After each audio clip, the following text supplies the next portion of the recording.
"You're either a team player or you're gone," Robert Lang said, his voice cutting through the tension in the room. He slid the termination papers across the polished oak table with a practiced smile that didn't reach his eyes. "Your choice, Elena." I stared at the document bearing my name, Elena Morales, senior accountant, Fairview Holdings, and felt a strange calm wash over me. 6 years of dedicated service, countless late nights, and this was how it ended. Being forced to choose between my integrity and my livelihood. "I won't falsify financial statements for the audit," I replied, my voice steadier than I expected. "Not for you, not for anyone." Robert's smile faded, replaced by a cold, calculating stare. "Then I believe we're done here." Without another word, I signed the termination papers. No arguments, no pleas, no emotional outbursts. I simply picked up my pen and signed away 6 years of my career at Fairview Holdings, a mid-sized real estate investment firm in Hartford, Connecticut, that I had helped build into a respected name in the industry. As security escorted me to clear out my desk, I felt the eyes of my colleagues following me through the open plan office. Some looked away, too uncomfortable to witness my disgrace. Others watched with undisguised curiosity. My assistant, Vanessa, approached with tears in her eyes, but security stepped between us. "Personal items only," the guard instructed as I emptied my desk drawer. "Company laptops and phones stay." I nodded, carefully placing framed photos, my coffee mug, and a few books into a cardboard box. What they didn't know was that I had anticipated this moment.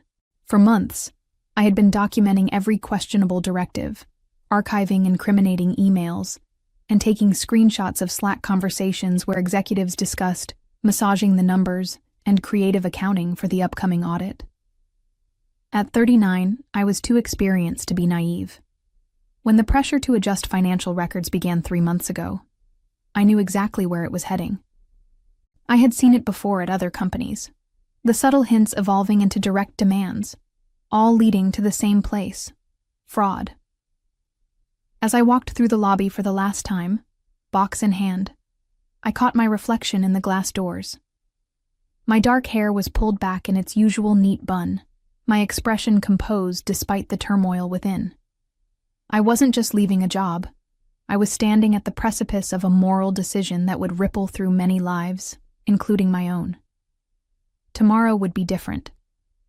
Tomorrow I would show Robert Lang and the entire executive team what happens when you fire the one person who knows where all the bodies are buried, the person who did things by the book, no exceptions. My condo in downtown Hartford had always been my sanctuary, but that night it felt more like a war room. Spread across my dining table were printed copies of emails, financial statements, and meeting notes, physical backups of the digital trail I had meticulously preserved over the past few months. I had always been the careful one, the meticulous record keeper. It was both my greatest professional strength and, according to my ex-husband Jason, the reason our marriage had failed 3 years ago. "You're too rigid," he had said during our last argument. "Life isn't a balance sheet, Elena." Perhaps he was right about life, but in accounting, precision was everything. And right now, precision was my only weapon. I pulled up the email I had drafted earlier that day, addressed to all 7 members of Fairview Holdings' board of directors.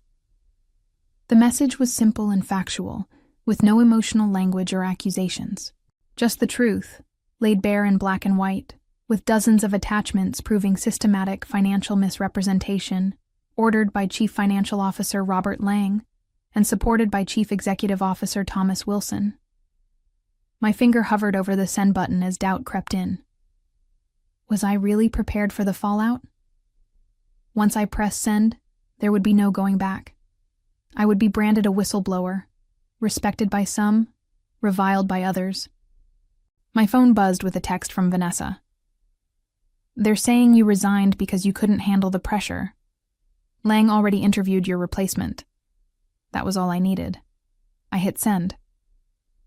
Within minutes, my email was sitting in the inboxes of not only the board of directors, but also Fairview's external auditors and legal counsel. The truth was out, and now all I could do was wait. I poured myself a glass of wine and stepped onto my small balcony overlooking the city lights. 6 years ago, I had joined Fairview Holdings with such optimism. The company had been smaller then, more focused on ethical investments in affordable housing developments. Over time, as profit margins became the only metric that mattered, something fundamental had changed. 3 months ago, when Robert first suggested adjusting our debt-to-equity ratios to attract a particular investor, I had expressed concern. He had laughed it off as standard industry practice.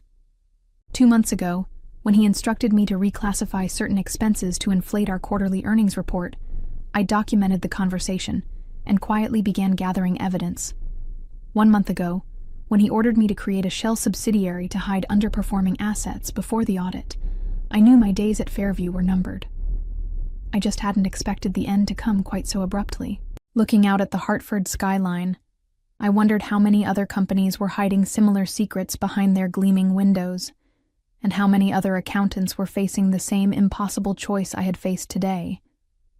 The response was faster than I anticipated.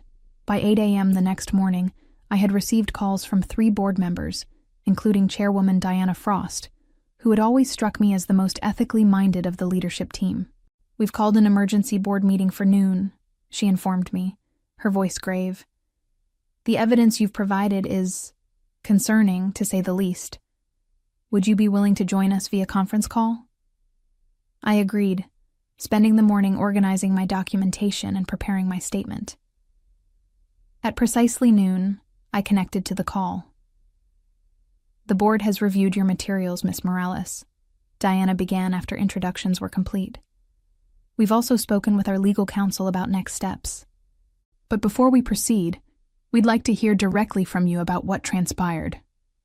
For the next 30 minutes, I walked them through everything, from the first subtle suggestions to polish the numbers to the explicit demands to falsify data.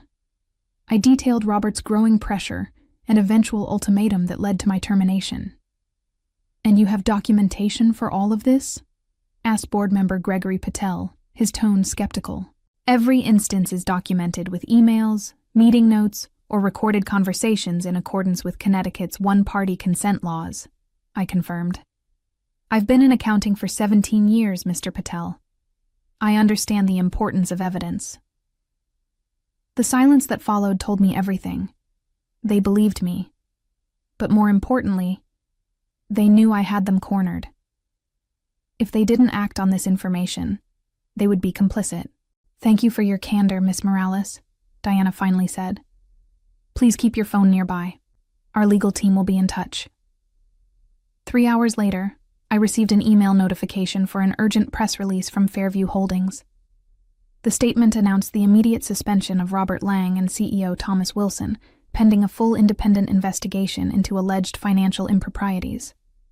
The company had also self-reported to the Securities and Exchange Commission and would be cooperating fully with any regulatory inquiries.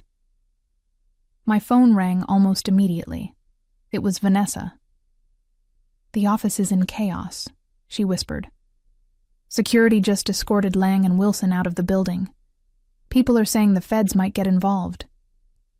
"Elena, what did you do?" "I told the truth," I said simply. That evening, I received a formal email from Diana Frost requesting an in-person meeting the following day. Part of me wondered if they were planning to silence me with a settlement offer and non-disclosure agreement, a common corporate strategy for managing whistleblowers. As I prepared for bed, my phone buzzed with a LinkedIn notification. A former colleague who now worked at Veltrix Optics had sent me a message. "Heard what happened at Fairview. We're looking for a new finance director with strong ethics. Interested?" The message brought tears to my eyes. Tears of relief, validation, and perhaps a touch of pride. I had gambled my career on the belief that integrity would ultimately be valued.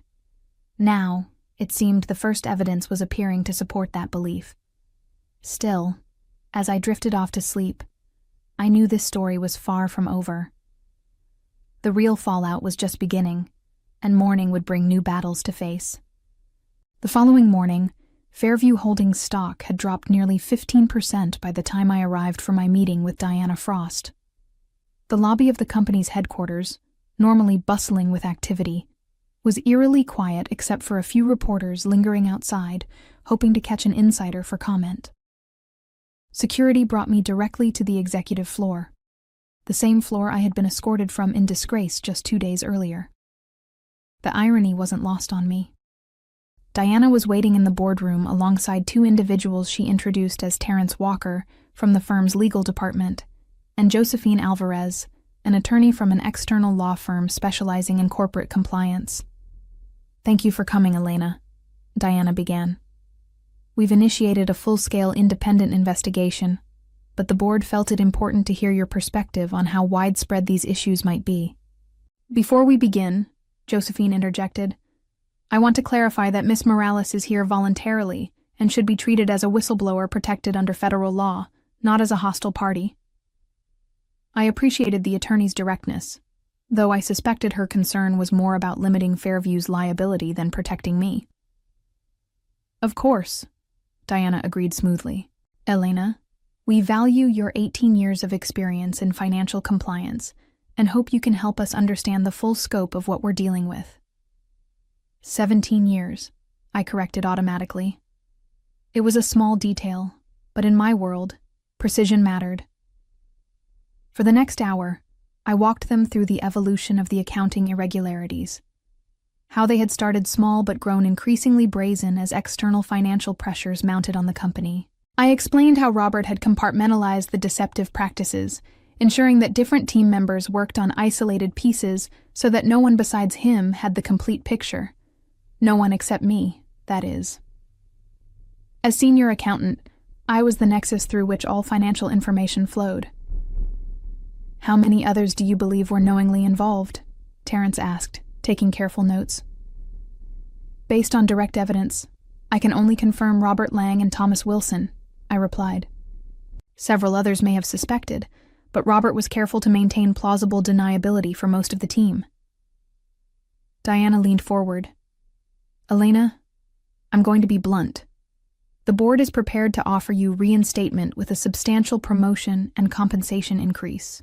We need someone with your ethical standards and institutional knowledge to help us correct course." The offer caught me off guard. I had expected legal threats, or perhaps a severance package with strings attached. Not this. "I appreciate the offer," I said carefully, "but I'm not sure returning is the right move for either of us." Diana looked surprised.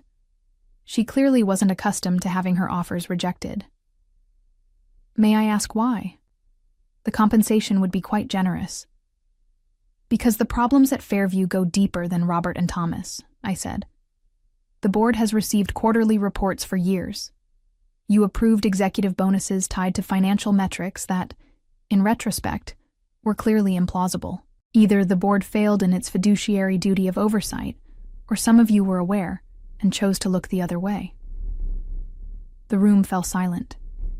Josephine shifted uncomfortably, while Terrence stopped writing entirely. "That's a serious allegation," Diana finally said, her voice tight. "It's an observation based on the financial data, which is my area of expertise," I replied. "And it's why I believe my credibility as a whistleblower would be compromised if I returned to Fairview's payroll." As the meeting concluded without resolution, I noticed a notification on my phone. An email from the Securities and Exchange Commission requesting an interview. The federal investigation was officially underway, and I had just declined the company's attempt to bring me back into the fold. Walking out of Fairview for what I now knew would be the last time, I felt lighter. The path ahead was uncertain, but at least it was my own. 3 weeks later, I was sitting in a downtown cafe with Benjamin Harris, the investigative reporter whose coverage of the Fairview scandal had made national headlines.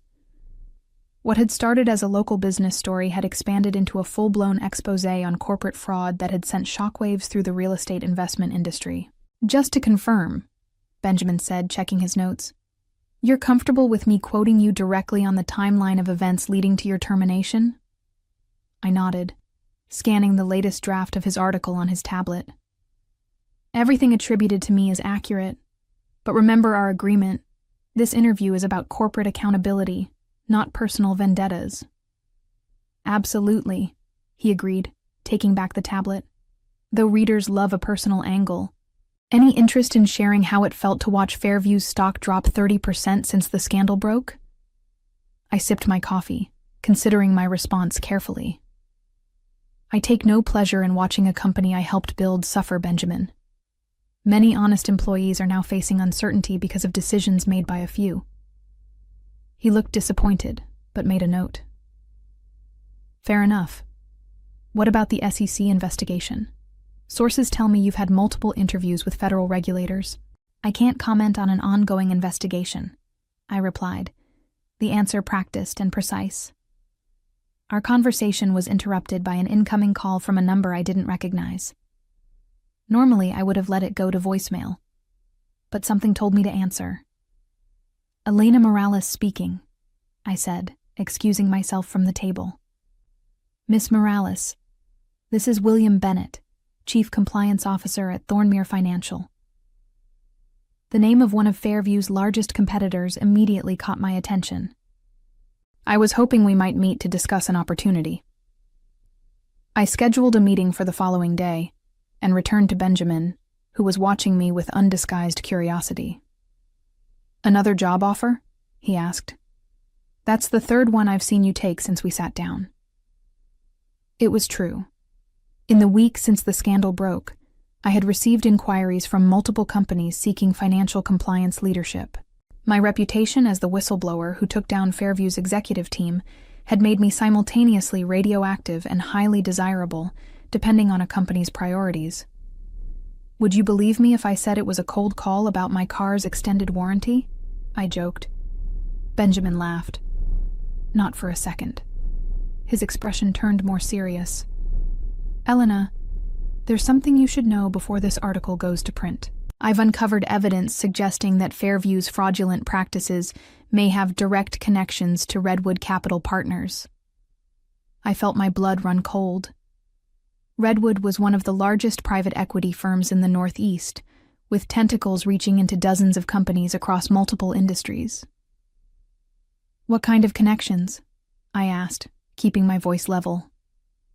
"Financial flows that don't make sense, overlapping board memberships, and remarkably similar accounting irregularities," he explained. "I think Fairview might be just the tip of the iceberg." If Benjamin was right, my actions had potentially uncovered something much bigger than one company's financial misdeeds.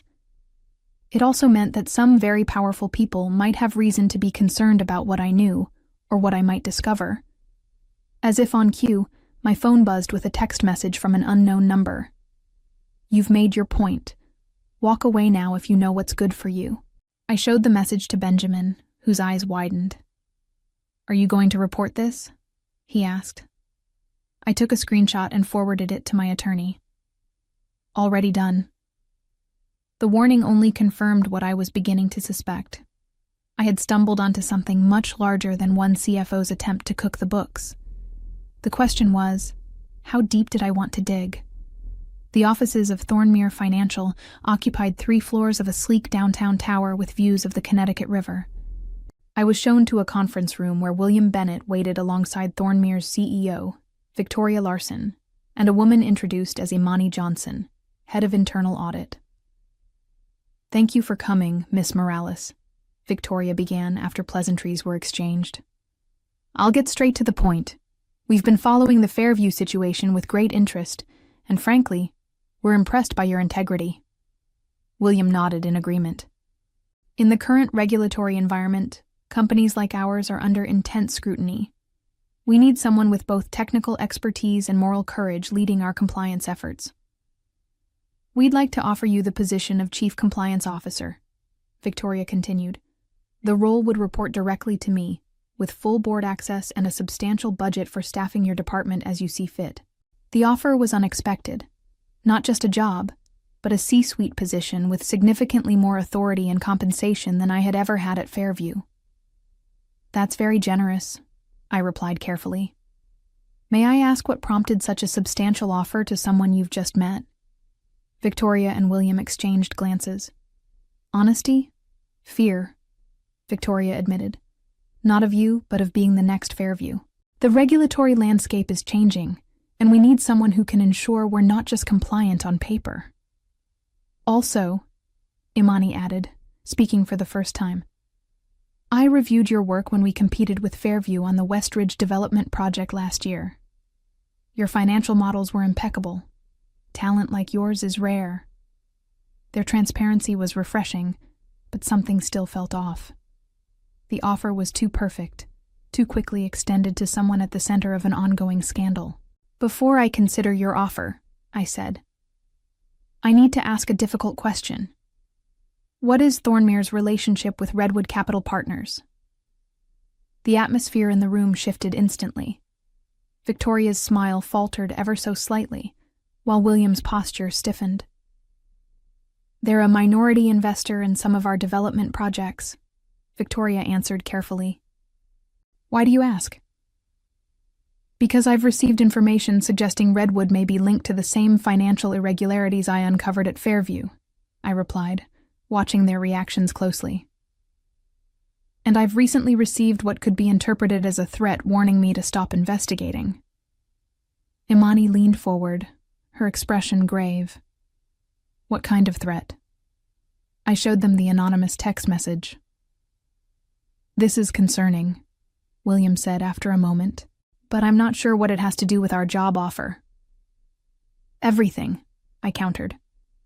If I were to accept this position, I would need complete independence to investigate any potential issues, regardless of who they involve, including major investors. Victoria was quiet for a long moment before responding. Elena, let me be candid. We're offering you this position because we want to ensure Thornmere doesn't become the next financial scandal headline. If you have concerns about Redwood, that's something we should know about. Or, I suggested, you already know about Redwood's practices, and you're offering me this position to keep me close and controlled. The silence that followed was telling. I think we're done here, I said, gathering my belongings. Thank you for your time. As I walked toward the elevator, William caught up to me. You're making a mistake, he said quietly. We genuinely need someone like you. Then prove it, I replied. Start by ordering a full internal audit of any projects involving Redwood, conducted by an independent firm with no ties to either company. When that's complete, we can talk again. I stepped into the elevator, leaving William looking thoughtful in the hallway. As the doors closed, I couldn't help but wonder, was I turning down a legitimate opportunity, or had I just narrowly avoided walking into a trap set by the very people I was now investigating? The SEC investigation moved with surprising speed. 6 weeks after my initial whistleblower report, I sat in a federal building conference room alongside my attorney, watching as Special Agent Diaz laid out the charges being filed against Fairview's former executives. Robert Lang and Thomas Wilson will be charged with securities fraud, filing false financial statements and conspiracy, he explained, based largely on the evidence you provided, Miss Morales. My attorney, Layla Jackson, nodded approvingly. And the board members? 2 board members, including former chair Diana Frost, are being charged with failure to perform fiduciary duties and willful blindness, Agent Diaz continued. The investigation into Redwood Capital is ongoing and complex. I understood the subtext. Redwood had powerful connections and armies of attorneys. That investigation would take much longer and face significant resistance. What happens now? I asked. Now we prepare for depositions and potential trial testimony, Layla explained. And you consider what you want your next steps to be professionally. That question had been weighing on me. I had received no shortage of job offers, but after the Thornmere experience, I was wary of walking into another potentially compromised situation. Agent Diaz slid a business card across the table. When you're ready, there's someone at the Financial Crimes Division who would like to speak with you about a consulting role. Your expertise would be valuable. I took the card, surprised. Working with federal regulators hadn't occurred to me, but it made a certain kind of sense. Who better to help catch financial criminals than someone who had exposed them from the inside? As we left the building, Layla handed me a folder. The final whistleblower award determination came through. The SEC is awarding you 15% of the penalties assessed against Fairview. I opened the folder and nearly stumbled on the steps. The figure was staggering, over $2 million. That's substantial, I managed. Layla smiled. That's what happens when you expose a fraud worth hundreds of millions. Congratulations, Elena. You did the right thing. And for once, it actually paid off. For the first time since this ordeal began, I allowed myself to feel something close to vindication. 1 year later, I stood at the podium of a corporate ethics conference, surveying the room filled with financial professionals, regulators, and compliance officers. My keynote speech on ethical accounting in the age of pressure had drawn an unexpectedly large audience. The pressure to compromise doesn't arrive all at once, I told them. It begins with small requests, rationalizations, and a culture that prioritizes results over methods. By the time someone asks you to commit outright fraud, you've often already been conditioned to say yes. In the front row sat my team from the newly established consulting firm I had founded 6 months earlier, Integrity Financial Advisory. Using my whistleblower award as seed capital, I had created a practice specializing in forensic accounting and ethical compliance systems. Real integrity isn't just saying no to fraud, I continued. It's creating systems where ethical behavior is rewarded and transparency is the default, not the exception. After the speech, as I mingled with attendees, a familiar face approached. Vanessa, my former assistant from Fairview. That was amazing, she said, hugging me, though I'm a bit biased since I work for the speaker. I smiled. Hiring Vanessa as my firm's operations director had been one of my first decisions. Her loyalty during the Fairview scandal had proven her character beyond doubt. How are the new clients coming along? I asked. We just signed Oakwind Technologies, she replied. That makes 14 clients in 6 months. We're going to need more staff. We'll find them, I assured her. The right people who value integrity over convenience. As we chatted, I noticed Robert Lang's name trending on my phone's news alerts. The headline was succinct. Former Fairview CFO sentenced to 8 years for securities fraud. I felt no joy at his downfall, only a quiet confirmation that the system sometimes worked as it should. Justice, like proper accounting, had finally balanced its books. My revenge hadn't been about destroying careers or seeking personal vindication. It had been about truth, showing that in the world of finance, as in life, integrity is the only currency that never devalues. In the wake of the scandal, I had not only rebuilt my career but transformed it into something more meaningful. While Fairview struggled to recover under new leadership, I was helping other companies avoid similar fates. Sometimes the best revenge isn't destroying your enemies, but building something better from the ashes of what they took from you.